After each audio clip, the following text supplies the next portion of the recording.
Breaking news ताउना share कंदा हलूं त बुकेरा शरीफ लगोट दिलावर लाशारी रहवासी 13 साला नौजवान मुजाहिद लाशारी कच्चो शराब वापराइण सबब फौत। ब्रेकिंग न्यूज़ ताउना शेयर कंदा हलूं त बुकेरा शरीफ ताईं हद ॻोठ दिलावर लाशारी रहवासी मुजाहिद वलद मोहरम लाशारी कच्चो शराब वापराइण सबब फौत थी वियो।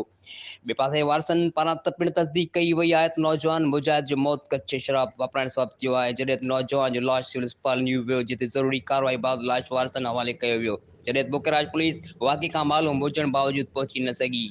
जी बिल्कुल, तव्हांखे ॿुधायूं पिया त बुकेरा शरीफ थाणे जी हद ॻोठ दिलावर लाशारी जो रहवासी 30 साला नौजवान मुजाहिद वलद मरूम लाशारी जी तबियत ओचितो ख़राब थी वई, जॾहिं त वारसनि पारां नौजवान खे एमरजेंसी हालत में सिविल अस्पताल टंडोलियार मुंतकिल कयो वियो पियो त नौजवान मुजाहिद लाशारी रस्ते में ई फौत थी वियो।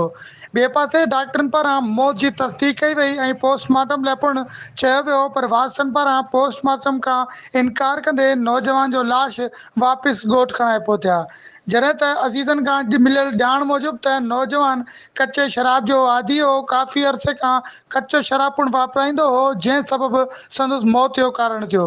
जी ॿियो पिणु तव्हांखे ॿुधायूं पिया त इलाइक़े में कच्चे शराब सरेआम भट्टियूं मौजूदु हुजण बावजूद बि पुलिस का बि कार्रवाई न कई आहे। हिन सॼे मामले जी पुलिस वाक़े खां अनजाण बणियल आहे। जी।